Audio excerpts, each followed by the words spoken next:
বইয়ের কিছু অংশ উল্লেখ করতে চাই। শান্তির স্বপ্নে সময়ের স্মৃতিচারণ এই নামে একটি বই লিখেছেন সাবেক সেনাপ্রধান মইনু আহমেদ। সেই বইয়ে উল্লেখ করা হয়েছে যে তত্ত্বাবধায়ক সরকার প্রধান হিসেবে তাদের প্রথম পছন্দ ছিলেন ডক্টর মোহাম্মদ ইউনূস। মইনের নির্দেশে বর্তমানে গ্রেফতার জেনারেল মাসুদ ডক্টর ইউনূসের সঙ্গে কথা বলেন, কিন্তু ইউনূস জানান তার পরিকল্পনা অনেক বড়। মাত্র 2 বছরের পরিকল্পনায় তিনি তত্ত্বাবধায়ক সরকার প্রধান হতে অসম্মতি জানান। তবে ডক্টর ইউনূসের পরামর্শেই বিশ্বব্যাংকের সাবেক কর্মকর্তা ডক্টর ফখরুদ্দিন আহমেদকে তত্ত্বাবধায়ক সরকার প্রধান করা হয়। ডক্টর ইউনূস এই সরকারকে অকুণ্ঠ সমর্থন জানিয়েছিলেন। 1-11 নিয়ে আরও অনেক বিষয় আছে, আমি পিরন ভাইকে দিয়ে শুরু করতে চাই। এই ঘটনার পেছনে আসলে কি বিরাজনীতিকরণের কোনো বিষয় আমরা আলোচনা অনেকবারই করেছি। না, দেখুন, এটা তো আসলে 1-11 যে ইনসিডেন্টটা, এটার পর তো আসলে আমরা -2 ফর্মুলা, এটা তো ব্যাপকভাবে আমরা বিভিন্নভাবে বিভিন্ন স্তরে এই আলোচনাটা এসেছে আর কি। আসলে 111-এর উৎপত্তিটা কখন হয়েছিল, কিভাবে হয়েছিল, এটা আমাদের জানা জরুরি। দেন 111 যেটা হয়েছে, যেটা আমরা 11 জানুয়ারি বলে থাকি আর কি, 2007 সাল, এবং দিনটি ছিল কিন্তু বৃহস্পতিবার আর কি।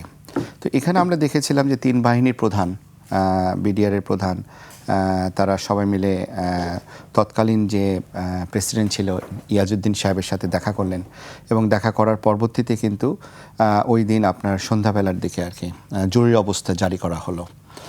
141 অনুচ্ছেদের ক্ষমতা বলে কিন্তু জরুরি অবস্থা জারি করা হলো। এখন একটা দেশের জরুরি অবস্থা জারি করা মানে কিন্তু এটা কিন্তু একটা সুবিশাল একটা ইফেক্ট। একটা জরুরি অবস্থা জারি করার পরপরই কিন্তু আমরা দেখেছি তৎকালীন সময়ে -2 ফর্মুলাটাও আস্তে আস্তে এস্টাবলিশ হওয়া শুরু করলো আর কি। এবং ওখানে দেখেছি যে আপনার শেখ হাসিনা বলেন, বেগম খালেদা জিয়া বলেন, রাজনীতিবিদদের চরিত্র হরণ করা, রাইট, চরিত্র হরণ করা বলেন এবং তাদেরকে গ্রেপ্তার করা বলেন। এটা যে একটা দলের প্রতি যে ছিল তা না, এটা 2টা দলের প্রতিই ছিল, এই জন্যই -2 আর কি। তাহলে এটা -1 হতো যদি একটা বিশেষ দলকে সুবিধা দেওয়া হতো বা দেয়া না হতো। তো এবং পরবর্তীতে দেখা গেছে কিন্তু তারা যখন এই ইয়াজউদ্দিন আপনার সাহেব ওই সময় হচ্ছে আপনার প্রেসিডেন্ট ছিলেন, এবং পরে এটা দেখা গেল ফখরুদ্দিন সাহেব আসলেন।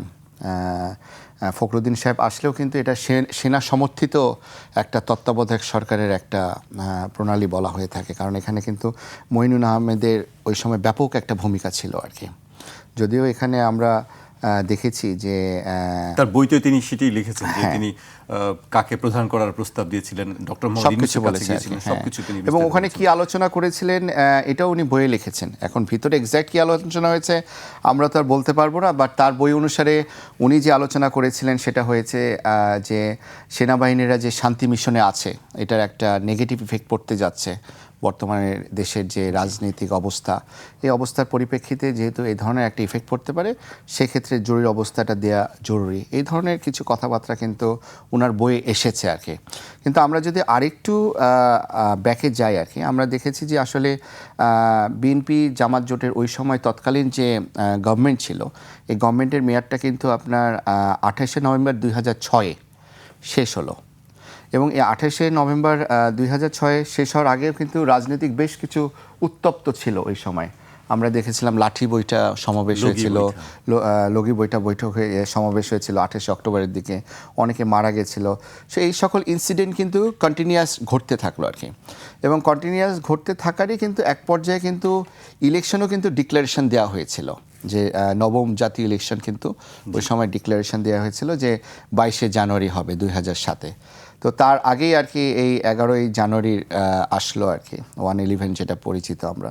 এবং সেখানে আমরা দেখলাম যে তত্ত্বাবধায়ক সরকার আসলো, এবং এই তত্ত্বাবধায়ক সরকারে আমরা দেখলাম যে ফখরুদ্দিন সাহেব প্রধান উপদেষ্টা সহ আরও বেশ কিছু উপদেষ্টা আসলো, এবং উপদেষ্টা যারা এসেছেন তারা বেশ কিন্তু ওই সময় আলোচিতও ছিল।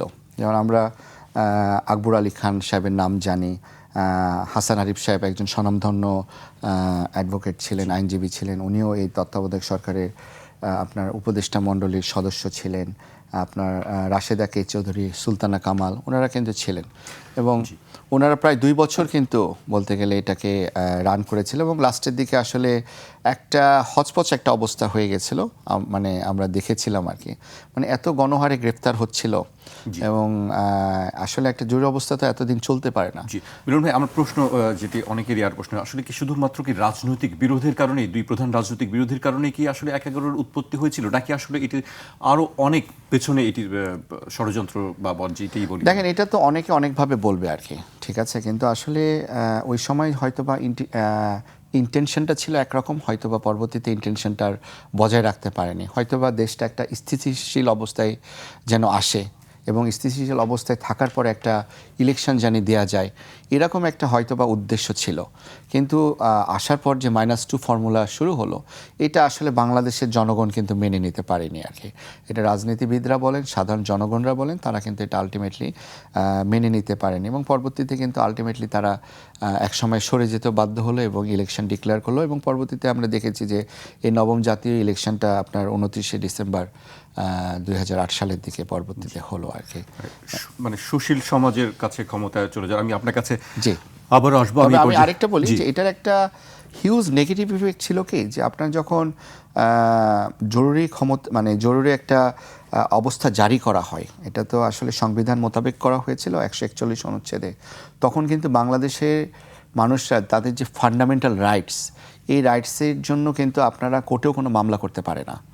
আপনার মৌলিক অধিকারের যে ব্যবস্থা আছে আমাদের সংবিধানে যেগুলো বলা আছে আর কি, এগুলোর জন্য যে 102 ধারায় যে আমরা রিট মামলা করি, জরুরি অবস্থাতে কিন্তু এই রিট মামলাগুলোও বন্ধ থাকে।